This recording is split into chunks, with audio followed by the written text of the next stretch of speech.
امام حسین رضی اللہ تعالیٰ عنہ کو ایک بار اب آپ کی زوجہ نے پیغام دیا، اب ذرا سنیے گا،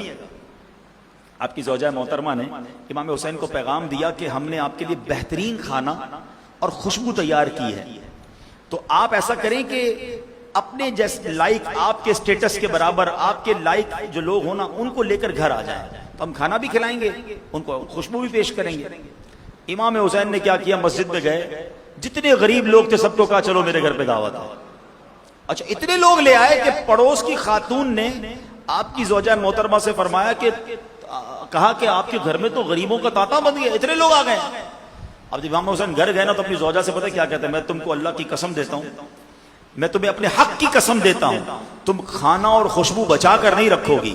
غریبوں کو دیکھ کر اچھا والا کھانا اچھی خوشبو سائیڈ پہ نہیں کرنی ہے، میں تمہیں اپنے حق کی قسم دیتا ہوں۔ اللہ اکبر، آپ کی زوجہ محترمہ نے ایسا ہی کیا، سارا کھانا اور خوشبو حاضر کر دی، امام حسین نے غریبوں کو کھانا بھی کھلایا اور خوشبو بھی پیش کی، انہیں کپڑے بھی عطا فرمائے، کپڑوں پر خوشبو بھی لگائی۔ اللہ اکبر، یہ گھرانہ میرے حضور کا ہے، یہ تربیت میرے حضور کی ہے۔ آقا یہ تربیت فرماتے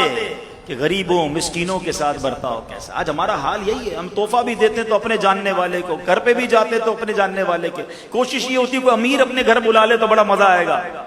تو غریب بلائے تو ٹائم ہی نہیں ہے، میں تو بڑا مصروف آدمی ہوں پتہ نہیں ہے، ہمارا کوئی ملازم ہمیں بلا لے، کوئی غریب رشتہ دار بلا لے،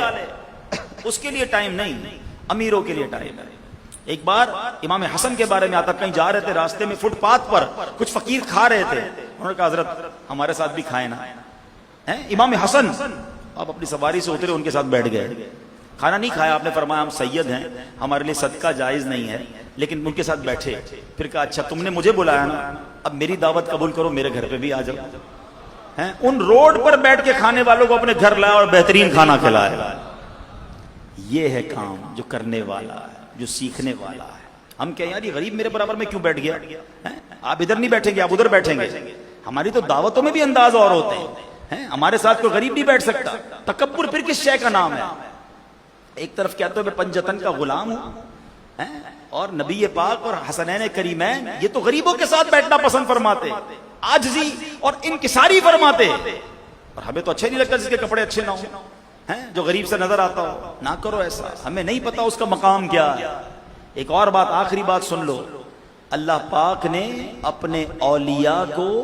بندوں میں چھپا کر رکھا ہے، ہمیں نہیں پتا کہ جو بالکل پرانے سے کپڑے پہنا ہوا غریب سا شخص ہمیں نظر آ رہا ہے، اس کا بارگاہ الہی میں کیا مقام ہے۔ احادیث میں مضمون ملتا ہے کہ کچھ لوگ ایسے ہوتے ہیں کہ جن کو کوئی اپنی محفل میں نہیں بلاتا، نہ آئے تو کوئی نوٹس نہیں کرتا، قریب بیٹھانا پسند نہیں کرتا، پراگندہ بال ہوتے ہیں، مگر اللہ کی بارگاہ میں ان کا مقام یہ ہوتا ہے کہ اگر کبھی کسی بات کی قسم اٹھا لیں تو رب وہ قسم پوری فرما دیتا ہے۔ تو ہمیں سب کا ادب کرنا ہے، پیار دینا